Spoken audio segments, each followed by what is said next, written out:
काहे पापा सुतल हानि चित से सुगना दहेज मांगे जी। पाली पोसी कैलियो से यहन बेटी आज तू पराया होंगे।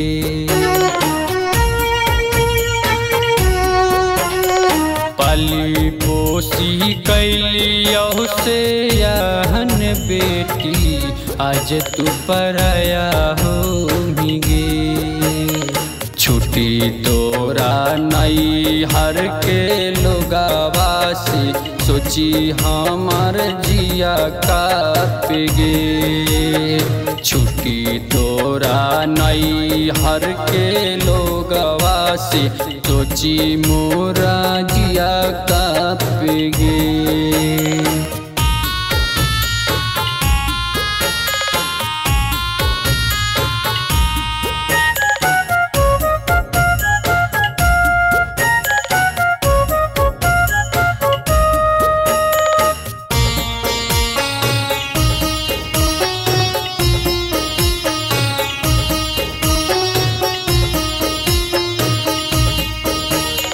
खोली के चाची के गेठरिया से तिल का पुराई दे हो जी।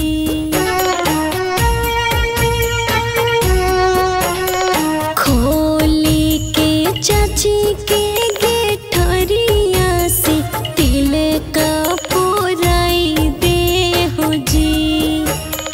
काहे चाचा बैठल हानि चित से धिया बापा राई दे हो जी।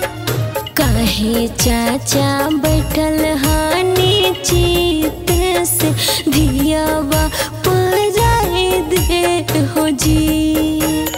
चाची के मनावा उदास से घरवा सुना कर जय मिगे।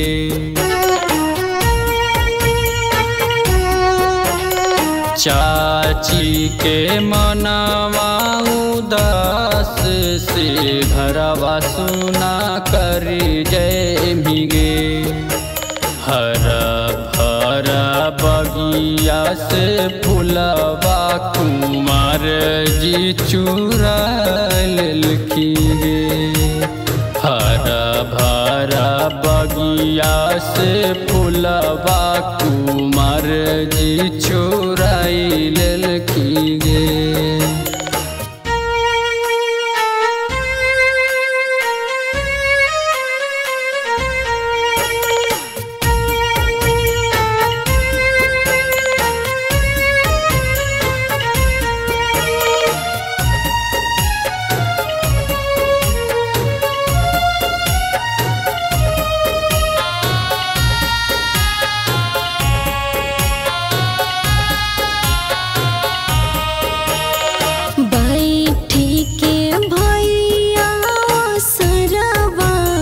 लोरवा बहाबो हो जी।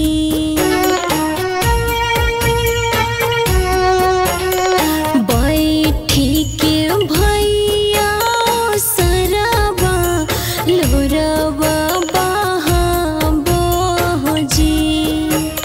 बचपन से भइनी सयान पराया घरवा भेज दे हो जी।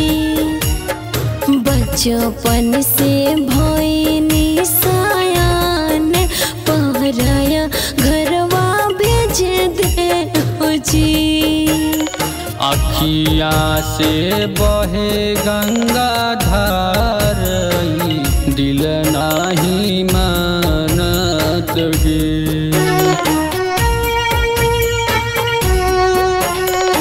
अखिया से बहे गंगा धार दिल नाही मानत गे।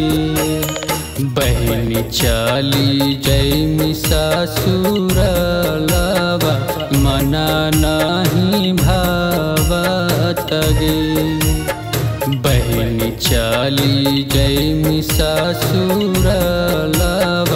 मना नाही भावत रे।